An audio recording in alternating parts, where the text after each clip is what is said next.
और एक बड़ी खबर आपको बता दें, तृणमूल कांग्रेस के नेता के दफ्तर में धारदार हथियार बरामद हुए हैं। टीएमसी नेता सलाउद्दीन सरदार के दफ्तर में यह हथियार मिले। बंगाल के नारायणपुर में पुलिस ने छापेमारी की थी और उसके बाद टीएमसी नेता के दफ्तर से ये हथियार मिले हैं। अब ये देखिए कितने घातक हथियार हैं और कितनी ज्यादा संख्या में। सवाल ये कि इसका इस्तेमाल क्या होना था? क्या चुनाव के नतीजों के बाद किसी तरह की कोई प्लानिंग की जा रही थी? क्योंकि ये टीएमसी नेता के दफ्तर से बरामद हुए हैं, ऐसे में तृणमूल कांग्रेस से भी कई सवाल पूछे जा रहे हैं, स्थानीय लोगों की ओर से सवाल पूछे जा रहे हैं। लेकिन आप ये जो तस्वीरें देख रहे हैं, आप सोचिए किसी के मंसूबे क्या हो सकते हैं इतने हथियार रखने के पीछे। ये टीएमसी नेता है सलाउद्दीन सरदार, जिनके दफ्तर में ये सब चीज छिपा के रखी गई थी। बंगाल के नारायणपुर की ये घटना हम आपको बता रहे हैं। और आप जो ये सुन रहे हैं लोगों के मन में, लोगों के मन से कि यहां लोगों को आजादी मिली है टीएमसी की गुंडागर्दी से, वो क्यों कहा जा रहा है, आप इन तस्वीरों में देख रहे हैं। यहां पर टीएमसी नेता है सलाउद्दीन सरदार, उनके दफ्तर से ये धारदार हथियार जो हैं वो बरामद हुए हैं।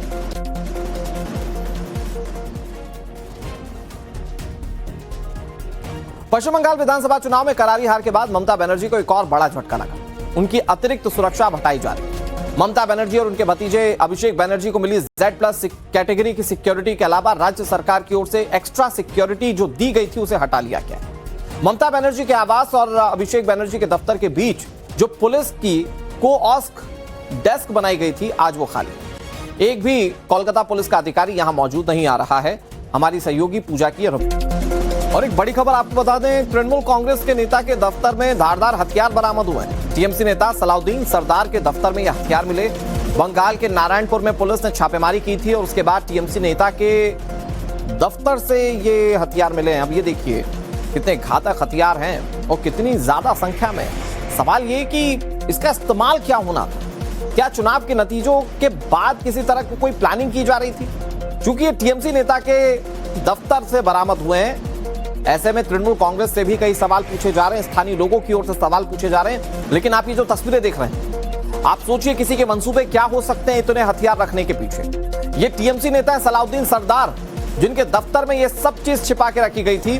बंगाल के नारायणपुर की ये घटना हम आपको बता रहे हैं। और आप जो ये सुन रहे हैं लोगों के मन में, लोगों के मन से कि यहां लोगों को आजादी मिली है टीएमसी की गुंडागर्दी से, वो क्यों कहा जा रहा है, आप इन तस्वीरों में देख रहे हैं। यहां पर टीएमसी नेता है सलाउद्दीन सरदार, उनके दफ्तर से ये धारदार हथियार जो हैं वो बरामद हुए हैं।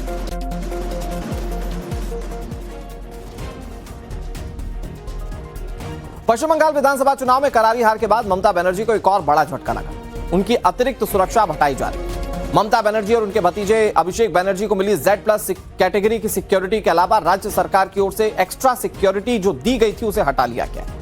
ममता बनर्जी के आवास और अभिषेक बनर्जी के दफ्तर के बीच जो पुलिस की कोऑस्क डेस्क